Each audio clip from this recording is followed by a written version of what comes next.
Happy Lord's Day po sa bawat isa. At purihin ng Panginoon dahil tayo ay makakapag-aral or makakapagsariwa ulit ng kagandahan ng biyaya ng Panginoon. At ito po yung passage po natin ngayon na pag ninilay-nilayan, ito po yung nabasa natin kanina in Hebrews chapter 1 from verse 1 hanggang verse 3. And allow me to read it again. Verse 1, long ago, at many times and in many ways, God spoke to our fathers by the prophets, but in these last days He has spoken to us by His Son, whom He appointed the heir of all things, through whom also He created the world. He is the radiance of the glory of God and the exact imprint of His nature, and He upholds the universe by the word of His power. After making purification for sins, He sat down at the right hand of the Majesty on high. Samahan po ninyo ako sa isang panalangin. Namin Diyos, lubos ka namin dinadakila, Panginoon, sa mga sandaling ito na ipinagkaloob ninyo sa amin upang muli naming masilayan, Panginoon, ang biyaya at kamanghamanghang kilos, Panginoon, ng aming Panginoong Jesucristo. Lubos kami nagpapasalamat, Panginoon, dahil kami, Panginoon, ay muling masisilayan, Panginoon, ng bagay na ito at tunay, Panginoon, na magiging isang tulong ulit sa aming buhay bilang inyong mga lingkod, na patuloy ka naming pagsilbihan, patuloy ka namin, Panginoon, iangat sa aming buhay higit sa aming sarili. Dalangin namin, Panginoon, sa mga oras na ito ay Ikaw ay aming masamba sa pakikinig ng inyong mga salita, sa pag-aaral ng inyong mga salita. Gayon din ang inyong lingkod, Panginoon, ay gamitin ninyo upang maihayag ito ng may kaayusan at ang maging dulot nito sa aming buhay. Ang tanging layunin ay mabigyan ka ng kapurihan sa aming buhay, Panginoon. Dakilain ka, O Diyos na banal, sambahin ka sa tanging ngalan ng iyong anak na si Jesus. Amen. At muli, mapagpalang araw ng pamamahinga po sa bawat isa. At ako po ay member ng GTRBC at sa biyaya po ng Panginoon, gaya ng nabanggit ni Pastor Dave kanina, ay nabigyan tayo ng privilege na makapagsalita at makapaghayag ng salita ng Panginoon. Meron pong kagalakan sa aking puso, hindi lang dahil nabigyan ako ng privilege to share the Word of God sa CCC, kundi higit na galak dahil kayo ay makakapiling ko na i-enjoy yung presence na ibinigay ng Lord, ma-enjoy yung presence niya sa araw na ito. At ito rin yung ating tatalakayin sa umagang ito. Nais kong pagtuunan itong araw ng pamamahinga. This is vital for us, brethren, na maintindihan ng may kaayusan ang biyayang ipinagkaloob ng Panginoon sa atin, na meron tayong privilege na makipag-ugnayan at makipag-fellowship and enjoy yung presence ng ating Diyos. At kung meron mang hindi pa lubos ang nakikilala ang Panginoon, ay mainam rin ito na mapakinggan mo upang masilayan mo ang kagandahan at nakamamanghang biyayang ipinagkakaloob ng Panginoon kung ikaw ay mananampalataya sa Kanya. And mabilis ang pagpapakilala lamang po sa book ng Hebrews. Ang author po nito ay hindi tiyak. Walang sure kung sino yung author nung Hebrews. May mga nagsasabing ito raw ay sulat ni Apostol Pablo, ilang mga scholars or ilang mga nag-aral sa aklat na ito. May mga nagsasabing kay Apostle Paul dahil merong resemblance when it comes sa terminologies and may similarities the way na magsulat si Apostol Pablo. And other suggestions as to who wrote the book ng Hebrews, it included Apollos, Barnabas, and Luke. The very reason is, kaya nabanggit ito dahil tila yung pagsusulat sa mga Hebreyo, para sa mga Hebreyo, ay merong lubos na pagkakakilala kay Timothy intimately. Kaya nalilink ito kay Apollos or Barnabas or even kay Luke. Bagaman hindi tiyak kung sino yung sumulat nito, malinaw pa rin na ang nilalaman nito ay ang salita ng Panginoon, dahil masisilayan natin sa aklat na ito ang kapahayagan ng kadakilaan ng ating Panginoong Hesukristo. And I also desire to discuss this with you, with every one of us here, that we may understand more deeply how glorious Christ is. At yan po yung title ng ating sermon ngayon, The Glorious Christ. And sa passage na ito ay makita natin yung threefold office ng Panginoong Hesukristo. And kapag sinabi pong threefold office, ito po ay tumutukoy sa gampanin ng Panginoong Hesukristo at napakahalagang tungkulin para sa kaligtasan. And ang Panginoon bilang prophet, bilang saserdote or punong pari, at ang pagiging isang hari. Dito ay makita natin yung kamanghamanghang kilos ng Panginoong Hesukristo compared sa other prophets, other high priest, and ibang mga hari. At isa rin ito sa dahilan na makikita natin na ganoon kasidhi yung naisin ng author na ipahayag ang Panginoong Hesukristo sa mga taga-Hebreyo. Dahil ang mga nagsasabing sila'y mananampalataya at that time ay nagbabalikang muli doon sa Jewish practices na nakaangkla doon sa Old Testament temple rituals and other Levitical priesthood.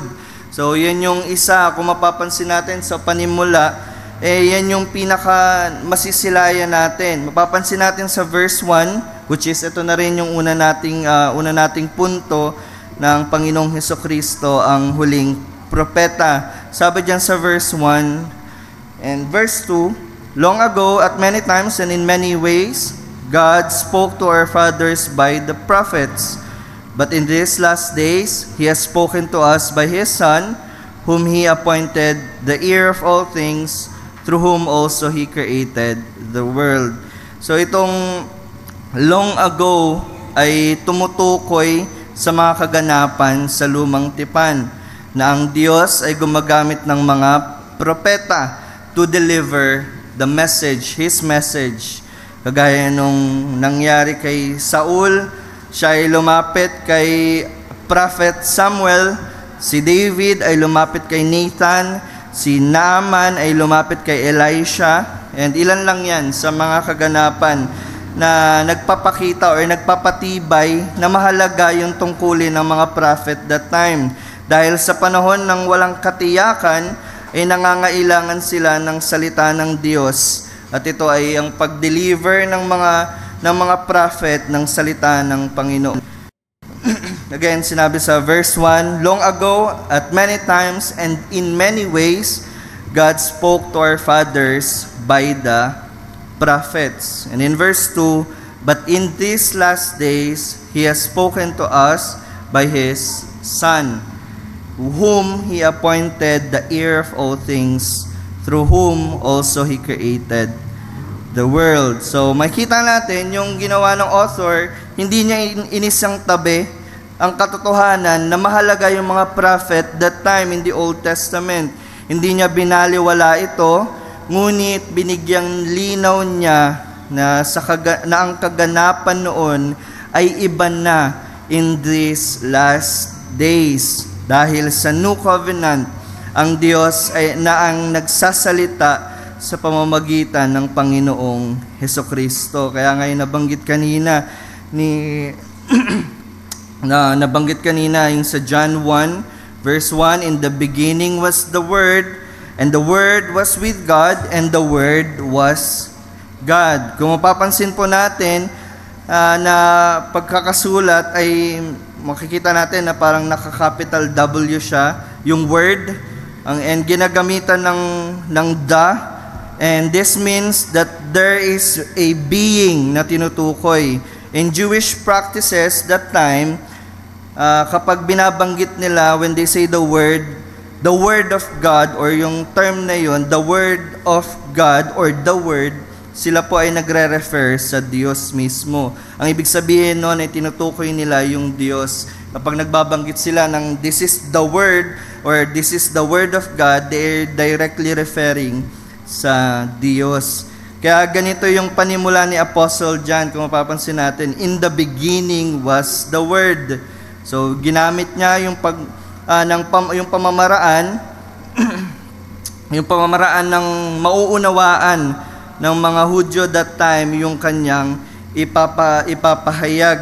Kaya ganito yung panimula ni Apostle John. And kung dadahan-dahanin nating unawain, sabi diyan, bago pa ang creation ay naroon na ang salita, at ang salita ay kasama ng Diyos sa paglikha, at ang tinutukoy na salita na ito ay siya rin ay isang Diyos. At ito ay pinatitibay nga ng verse 14 ng John chapter 1 verse 14 says, "And the Word became flesh and dwelt among us, and we have seen His glory, glorious of the only Son from the Father, full of grace and truth." And itong salita, which Jews refers to God, ay ang Panginoong Hesukristo rin mismo. Ang Panginoong Hesukristo ay Diyos. Ngayon, dahil si Kristo ay Diyos, ang Panginoong Hesukristo ay Diyos rin na nagkatawang tao upang i-deliver directly ang salita ng Diyos. Wala nang dahilan pa para maghanap pa ng mga prophet to deliver God's word. Hindi na kailangan ng instrumento ng mga propeta o pamamaraan ng paghahayag ng mga propeta to deliver the word of God, dahil dumating na ang Panginoong Hesukristo. At ito yung binibigyan din ng author dahil napapansin niya na sa lugar ng Hebreo that time, ay napapansin niya na bumabalik sila sa Jewish culture. Binabalikan nila dahil merong mga threat ng pangabanta na kapag hindi nila sinunod ang mga kilos na ito, ang tendency ay may mangyayaring hindi maganda sa kanila. Kaya ang ginawa nila, nagbabalikan sila paunti-unti doon sa Jewish culture, bumabalik sila sa mga pamamaraan, mag-aalay ulit sila, yung mga kilos na nangyayari sa that time. Kaya yung author, in-address niya agad ito directly, na ayan yung kilos in the Old Testament na kailangan ng prophet. And then now, dumating na ang Panginoong Hesukristo. He is the message. Ang Panginoong Hesukristo, ang mensahe, ang salita ng Diyos. And isa pang bagay sa lumang tipan po, ay nakatingin sila doon sa pangakong Mesyas. At ito ang mensaheng inihahayag ng mga prophet. So yung mga nababanggit na, "Thus says the Lord," yung mga prophet ay nagbabanggit ng ganoon, they are referring directly dun sa Word of God, which tumutukoy sa Panginoong Hesukristo. At ito yung ang inihahayag nila, ang Panginoong Hesukristo mismo.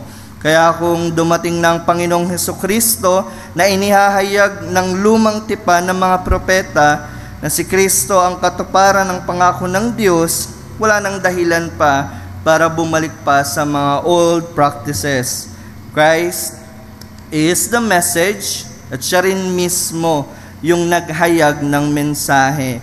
He is the messenger, He is the message itself.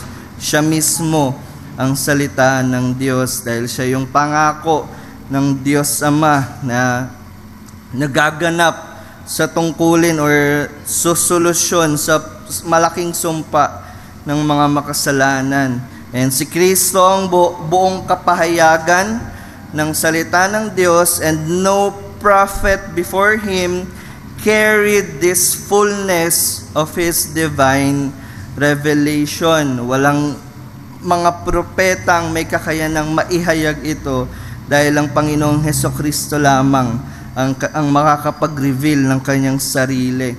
And in Matthew 17 verse 5, sabi ng Diyos Ama, sabi ng Diyos, "Ito ang minamahal kong anak, pakinggan ninyo siya." So the Father Himself commands us to listen to Christ above all. So kung yan yung itinilaga or iniutos ng Diyos sa atin, or even sa mga mga taga-Hebreyo that time, hindi na nga nila dapat pang balikan yung mga old practices. So, hindi lamang niya tayo pinalaya sa pagkaalipin sa kasalanan, hindi lamang siya tagapagligtas, hindi lamang siya katuparan ng pangako ng Diyos Ama, kundi siya mismo ay Diyos. Nararapat rin siyang kilalanin na ating Diyos. So, yan yung isa na magandang malinaw sa atin or magandang sariwain natin, mga mananampalataya, na kilalanin natin ng patuloy ang Panginoong Hesukristo bilang Diyos. Kilalanin natin ang kanyang salita ng Panginoong Hesukristo dahil siya rin ay Diyos. He is the messenger and He is the message itself. Hindi dapat natin winawalang bahala yung kanyang utos. Kung ang Panginoong Hesukristo ay Diyos rin, hindi rin dapat nating winawalang bahala ang kanyang iniuutos din dahil siya rin mismo ay Diyos. Kaya nga maganda yung sinabi ng verse 3 na binabanggit, He is the radiance of the glory of God and the exact imprint of His nature, meaning exact representation of God, dahil siya ay Diyos rin mismo. Hindi tayo dapat namimili lamang ng susundin natin, maging sa ating mga pinaniniwalaan sa kanyang mga salita. And kung naniniwala tayong ang Diyos ay pag-ibig, dahil nakatala ito at sinabi niya, dapat rin tayong maniwalang siya rin ay humahatol sa mga makasalanan. And kung naniniwala tayong ang Diyos ay mahabagin at mapagpatawad, dapat rin tayong naniniwala at sumunod sa iniuutos niya na maging mapagpatawad rin. So, ang pinupunto natin dito ay dapat yung kabuuan ng salita ng Diyos ang ating pinaniniwalaan. Maging, sabi sa James 1 verse 22, maging tagatupad tayo ng salita, hindi tagapakinig lamang. Maging sa ating pagsamba, ito yung magandang bagay na pag tinitingnan natin ng Diyos, dapat nasisilayan tayo sa pamamaraang nais niyang pagsamba. So, iwasan natin sa ating mga sarili na magkaroon pa ng pagdaragdag or pagbabawas sa pamamaraang inilatag niya ng pagsamba. So, yun yung maging malinaw na mensahe sa atin na ang Panginoong Hesukristo, siya yung messenger and siya yung message. So we must believe doon sa mensahe sa Panginoong Hesukristo mismo. And pangalawa, dito natin makikita ang Panginoong Hesukristo ang ganap na saserdote at hari. So sa pagpapatuloy siya ang naglinis at namumuno sa kaluwalhatian. And makita natin to sa Hebrews 1 verse 3. Kaya nung nabasa natin kanina, He is the radiance of the glory of God and the exact imprint of His nature, and He upholds the universe by the word of His power.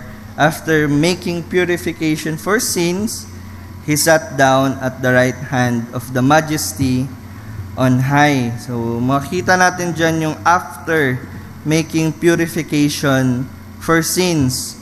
So ito yung umuugnay or nagpapakita ang Panginoong Hesukristo ay isang punong pari, ang kilos ng punong pari. Ito ay tumutukoy sa ginawa ng Panginoong Hesukristo sa krus, and sa Old Testament ay kasama sa utos ng Diyos na kailangan nilang mag-offer ng sacrifice. Kung familiar po tayo dun sa story dun sa Israel, that time ay nagtalaga ang Diyos ng utos sa kanila that they have to offer sacrifice, dahil kapag hindi nila ginanap yon, sila ay ma-under ng curse, and yung curse na ibinigay ng Diyos sa kanila, iaalisin sila doon sa lupang pangako. So meron silang fear, kaya nila ginagawa yon, kaya sila nag-offer dahil natatakot sila baka bukas mawala na ako sa lupang pangako. And yun yung sumpa, ibig sabihin pababayaan ka na ng Diyos. So, hahayaan ka niya na ng Diyos. Iyon yung sumpa. Kaya they have this threat sa kanila, merong fear na kailangan nilang gawin ito, na kailangan nilang mag-offer ng sacrifice sa Diyos, at kapag hindi nila ito ganapin, sila ay aalisin ng Diyos sa lupang pangako. And lagi nilang ginagawa ito, at kung lagi nilang at kung laging ginagawa ito, alam natin kung araw-araw mong gagawin, linggo-linggo mong gagawin, may kapaguran.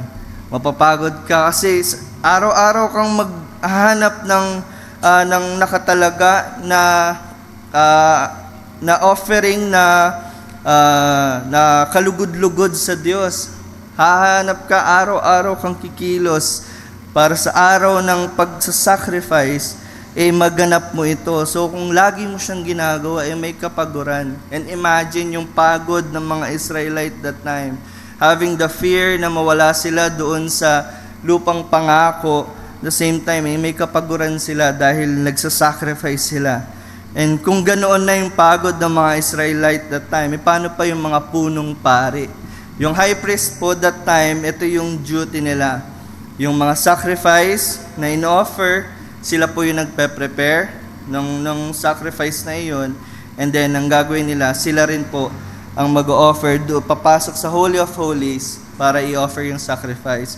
Pero may catch. Yung catch doon, kailangan sila rin ay righteous bago sila makapasok doon sa Holy of Holies. Yung Holy of Holies is sa isang lugar kung saan doon iniaalay yung mga ino-offer na sacrifice. So yung nag-alay, halimbawa meron dito sa tabi ko, yung nag-alay, and then ibibigay sa high priest, and then yung high priest, kailangan mag-offer din siya ng sacrifice for his sins bago siya makapasok.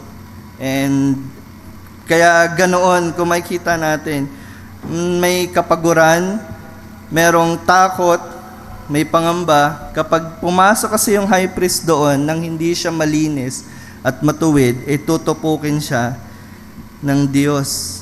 So ganoon yung kaganapan. Yun yung pinakamabigat na kung titingnan natin, na walang may kasiguraduhan ang high priest kung papasok siya doon, kung siya ay kalugod-lugod sa Diyos. And kapag pumasok sila ng hindi kalugod-lugod sa Holy of Holies, kung saan doon nag-aalay, tiyak sila ay mamamatay. And bukod dito, itong pag-offer nila, ang isa pang tila nakakapagod or tila nakalulungkot dahil yung ino-offer nila is temporal, pansamantala lamang. Hindi siya katiyakan na bukas okay ka na, or sa mga susunod na araw ay okay ka na, kundi gagawin mo ulit to sa susunod na linggo, gagawin mo ulit ito sa susunod na araw. Kaya ganoon yung situation ng mga Israelite that time in the Old Testament. Kaya sinasabi ng author ng Hebrews, yung ganitong situation na dinaanan nila that time na nakakapagod, ba't nyo pa binabalikan? Bakit pa kayo bumabalik sa mga Jewish practices na ito? Alam nyo na yung pagod, alam nyo na yung hirap, and alam nyo na rin na hindi na yan yung umiiral ngayon. Dahil meron ng Panginoong Hesukristo. Kaya may kita natin, temporal, nakakapagod, and the same time may threat na mawala ka doon sa lupang pangako. Kaya makikita natin yung ganoong situation sa Old Testament ng mga people of God sa Israel, makikita natin yung kagandahan, yung kahalagahan ng ginawa ng Panginoong Hesukristo. He is the offerer. Ang Panginoong Hesukristo yung offerer, and at the same time, siya rin mismo yung inialay. Yung ginanap ni Christ ay garantiya na sapat na hinihinging kabayaran sa kasalanan.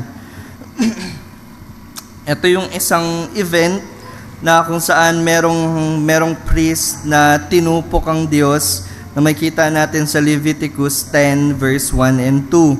Sabi doon, "Now Nadab and Abihu, the sons of Aaron, each took his censer and put fire in it and laid incense on it and offered an authorized fire before the Lord, which he had not commanded them. And the fire came out from before the Lord and consumed them, and they died before the Lord." Tinupok sila ng Diyos dahil hindi nila sinunod yung iniuutos ng Diyos ng pamamaraan ng pag-aalay. Ngunit ang Panginoong Hesukristo, namuhay ng banal at matuwid at kalugod-lugod ang kanyang kilos, ito'y garantiya upang maging kasapatan sa hinihinging kabayaran ng kasalanan. At ang nakagandahan dito at lubos na kamamangha, hindi ito temporary, kundi ito ay eternal. Ito ay isang solusyon na ibinigay ng Diyos na panghabang buhay, na yung ginawa ng Panginoong Hesukristo ay sapat na sakripisyo upang tayo ay makaranas ng habang buhay na kapiling ang ating Diyos. The great high priest ay ang ating Panginoong Hesukristo. And in Hebrews 10 verse 12 says, "Ngunit matapos maghandog si Kristo ng isang hain, ang ginawa ng Panginoong Hesukristo, siya'y umupo." So His priestly work is finished, and at the same time it is perfect. Yung ginawa ng Panginoong Hesukristo, kung in contrast dun sa Old Testament, yung Old Testament temporal, ginawa ng Panginoong Hesukristo ay permanent at pang-eternal, and at the same time ito ay perfect na ginawa ng Panginoong Hesukristo. "Whoever lives and pleads for me," Christ is constantly presenting His merit before the Father, ensuring that we are never forgotten, never condemned, and always welcome in grace. So ito yung ginawa ng Panginoong Hesukristo sa pag-upo niya doon sa kanang trono ng Diyos. Ito yung garantiya na hindi yung ginawa ng Panginoong Hesukristo, siya yung nag-offer ng kanyang sarili, and siya yung banal na handog upang maging kasapatan sa hinihinging hatol ng Diyos Ama. Nagpakita ito na siya umupo sa kanang trono ng Diyos upang magarantiya na yung kanyang pangako sa atin na kaligtasan, na ang pangakong pag-mediate for us, naroon, buhay at nananatili. And sa pagpapatuloy, gaya nung nabanggit ko, He sat down at the right hand of the Majesty on high. Ito'y nagpapakita na ang Panginoong Hesukristo is the King of Kings and the Lord of Lords. So sa pag-upo niya sa kanan ng trono ng Diyos, it equals or equivalent ito sa kaluwalhatian at sa kanyang authority. Ang Panginoong Hesukristo, kaya nga alam na maalala natin na discuss ito sa atin na ang Panginoong Hesukristo ay yung authority sa church. So ang Panginoong Hesukristo ay above the church. So ito yung nagpapakita doon at nagbibigay diin ng Panginoong Hesukristo ay King of Kings and the Lord of Lords. His name is above every name. So yung pagkaupo niya sa kanang trono ng Diyos ay hindi ito nagpapahiwatig ng pagpapahinga na tila napagod ang Diyos. Maling isipin ng Diyos o ang Panginoong Hesukristo, anong umupo sa trono, sa kanang trono ng Diyos, nagpapakita ito ng napagod siya. Hindi iyon yung ipinapakita o yung nais ipakita ng Diyos sa atin, kundi pinapakita nito yung katiyakan na ang Panginoong Hesukristo ay buhay at buhay na mamamagitan para sa ating mga nakaranas ng kaligtasan. Kaya kapag tayo ay lalapit sa Diyos, ay nakalalapit tayo dahil sa Panginoong Hesukristo. His throne is above every earthly and spiritual power. So ganito yung imagery. Halimbawa, tayo ay nananalangin, yung barrier na meron dahil sa kasalanan, dahil sa patay sa kasalanan, inalis iyon ng Panginoong Hesukristo. At siya mismo yung magmi-mediate. Inalis niya yung boundary na ginawa ng kasalanan. Kaya nakalalapit tayo sa Diyos Ama sa pamamagitan ng Panginoong Hesukristo. Imagine yung ginagawa natin na nanalangin tayo. Let's imagine na wala yung Panginoong Hesukristo. Ano yung gagawin natin? Kailangan pa natin bumalik ulit, mag-offer ng sacrifice. So parang mangyayari dito, magiging madugo yung lugar na ito dahil mag-o-offer tayo ng sacrifice kung wala yung Panginoong Hesukristo. Now we see the beauty ng grace ng Diyos. Inalis niya yung bagay na iyon at ang Panginoong Hesukristo ang siyang namamagitan para sa atin.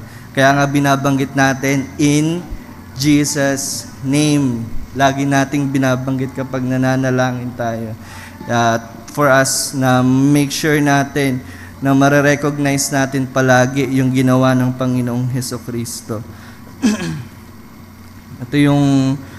Ganito yung kilos at katangian ng Panginoong Hesukristo at napakahalaga na lagi natin itong binibitbit dahil sa katotohanan ito ay maitotono ang ating pagsamba na maging kalugod-lugod sa ating Diyos. And nawa tayo ay nauhubog ng patuloy sa tamang pagsamba at nawa ay nasilayan natin yung kamanghamangang kilos ng Panginoong Hesukristo at napapaalalahanan tayo nito ng kagandahan ng kanyang biyaya na lalo sa ating mga mananampalataya. Kaya ito yung hamon sa atin. Ngayong nasilayan natin ang mga bagay na ito, yung mga kilos ng Diyos, yung kanyang threefold office, nakita natin ang Panginoong Hesukristo ay Diyos din mismo, nararapat lamang na ang ating maging kilos ay maging kaluwalhatian sa Kanya. Yan yung hamon sa atin. That whether we eat, whether we drink, or whatever yung gagawin natin, do it all for the glory of God. We experience the blessings na meron tayo dahil ipinagkaloob niya ito upang makita natin yung kanyang kakayahan at kanyang pagkadiyos. And sa lahat ng ating nasilayan, higit pa sa sapat na mga dahilan yon para tayo ay sumunod sa Kanya, na patuloy nating ganapin yung Kanyang iniuutos. At ang hamon sa atin ay iiwasan natin. Huwag nating gawin or huwag nating i-reshape ang Diyos sa pagsambang nais natin. Dahil ito yung ating punto na ma-address natin yung tamang pagsamba sa Diyos, ay iwasan natin na ihubog ang Diyos sa pagsambang nais natin. Worship Him in spirit and in truth. Ang kalooban ng ating puso, ang ating isipan, ang ating kaluluwa ay ang masunod or magbigay ng samba sa Diyos, na makitaan tayo ng lubos na kanaisan at ang inilatag niyang utos sa kanyang mga salita ay ito yung ating ganapin. Iwasan nating mag-add up sa ating mga sarili ng mga bagay na tingin natin na kailangan ng Diyos. Remember, tayo yung nangangailangan sa Diyos. At hindi niya tayo kailangan kung titingnan dahil siya ay Diyos. He just show us how gracious He is. Pinakita niya sa atin na siya ay Diyos. And it is a privilege for us na masilayan natin yung blessing na yun, yung kinang ng kanyang ngalan. And yun yung isang pagpapala sa atin. Kaya nararapat na yung pagkadesenyo ng Diyos sa pamamaraang pagsamba na inilatag niya, yun lamang din yung tingnan natin, yun lamang rin yung ganapin natin. Worship Him in spirit and in truth. So, ang Panginoon ay nagtalaga ng araw ng pamamahinga, kaya siya naging araw ng pamahinga, dahil ito sa Shabbat, dun sa utos ng Diyos, na igalang mo ang araw ng pamamahinga. Ito'y yung Sabbath, that galing siya sa Hebrew term na Shabbat, means to cease from work or to rest. And sabi ng Panginoong Hesukristo, ako yung pahinga ninyo. Kaya nga tinawag siyang Lord's Day. Ang Panginoon ang ating pahinga. It means, i-enjoy natin ang biyaya ng Diyos, ang Kanyang presensya. Kaya niya tayo inaanyayahan na dumalo sa iglesia. Dahil nasa iglesia ang presensya ng Diyos. Naroon. Kaya nga tuwing tayo ay pumupunta sa iglesia, hindi lang natin kinakatagpo si Pastor Dave, si Sister Mai, ang itibang pa sa atin. Hindi lang sila, kundi ang Diyos mismo ang kinakatagpo natin. Ang Diyos ang naglatag, naglagay siya ng, let's imagine this, ang Diyos ang ating kinakatagpo. Ang Diyos yung nagpe-prepare ng table for us upang makasalo niya tayo. Ganoon yung biyaya ng Diyos. And ang Panginoon yung nagtalaga ng araw ng pamamahinga para i-enjoy natin yung presence niya. And ang Diyos ay naghanda ng hapag upang makasalo niya tayo, maka-fellowship niya tayo. Again, Diyos po yung ating kinakatagpo. And now, kung tayo ay magsisimba nang hindi ito yung dahilan ng ating pagtungo sa iglesia, kung nagsisimba tayo or dumadalo tayo sa iglesia para katagpuin ng kung sino man or para lamang masabi na nakakapagsimba tayo sa araw ng linggo, or kung kino-cover up lamang natin yung ating mga alibis or ating mga dahilan para lamang masabi na nagsisimba tayo, kung wala yung puso natin doon sa pagsamba sa Diyos, kung wala yung kaloob-loobang kanaisan natin na sambahin ng Diyos, tayo rin po ay nagkakasala. Tayo rin po ay nagkakasala at nakalulungkot dito kung ang ating puso, ang ating sarili ay hindi handa sa pagsamba sa Diyos, nagkakasala na tayo sa Kanya, at the same time, sinisira pa natin yung disenyo ng Diyos na tamang pagsamba sa Kanya. Maaatim ba natin yon na ang iglesia ay handang magbigay pagsamba sa Diyos at tayo ay may hindi tayo preparado to enter the atmosphere of worshiping God, tapos masisira natin? Hindi ba't napakalaking dagok noon sa atin? Kaya ganoon kabigat yung pagsamba, ganoon siya kaseryoso. At the same time, ganoon siya kaganda. Dahil binigyan tayo ng privilege na magbigay pagsamba sa ating Diyos, sa ating Creator. Itong maling kilos na nakakasira sa unity ng iglesia, itong maling kilos, kapag hindi tayo preparado ay nagkakasala tayo at sinisira natin ang disenyo ng Diyos. Kaya napakahalaga, bago tayo tumungo ng iglesia, ay inihahanda na natin ito, yung ating mga sarili, bago pa dumating ang araw ng pamamahinga or araw na itinalaga ng Diyos to enjoy His presence. And wag nawa nating hayaan ng ating mga sarili na gumawa ng mga pamamaraan upang sambahin ng Diyos, nang mag-a-adapt pa tayo ng ating mga sariling gawa. Ang Diyos mismo na yung nagbigay ng pagsambang nais niya, at yun ay yung gawin natin. Dahil ito ay nakita natin ang Diyos sa kanyang threefold office, ng kaluwalhatian na pinasilay niya sa atin. And ito rin yung maging tulak sa atin or magtulong sa atin upang patuloy nating ganapin yung disenyo ng pagsamba na inilatag niya. Worship is an act of obedience. Kaya sambahin natin siya ng mayroong tunay na hangarin na sambahin siya sa kaibuturan ng ating puso at sundin ang pagsambang nais niya. Sambahin natin ang Panginoon sa pamamaraang nais niya. Tayo po ay saglit na manalangin sa ating Panginoon. Panginoon, kami ay lubos na nagpapasalamat, O Diyos, dahil muli ay pinaalalahanan ninyo kami ng kagandahan ng ginawa ng Panginoong Hesukristo. Maraming salamat, Panginoon, dahil sa inyong mga salita ay naririto ang mga pamamaraan na nais mo na sambahin ka. Salamat, Panginoon, sa biyayang ito na ipinagkaloob ninyo. Salamat sa ginanap ng Panginoong Hesukristo. Salamat dahil kami ay nakalalapit sa inyo ng may katuwiran, Panginoon, na nasisilayan ninyo ang kinang ng Panginoong Hesukristo tuwing kami lumalapit sa inyo dahil ito, Panginoon, sa kanyang ginanap doon sa krus ng Kalbaryo.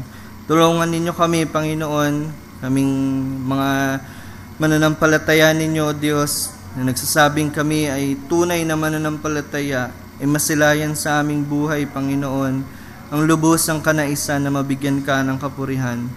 May angkop nawa or magawa namin, Panginoon, ng maayos, Panginoon, ang pagsamba na inilatag ninyo, at tulungan ninyo kami na sambahin ka namin, hindi sa pamamaraang gusto namin, kundi sambahin ka namin, Panginoon, ayon sa nais mong pamamaraang sambahin ka.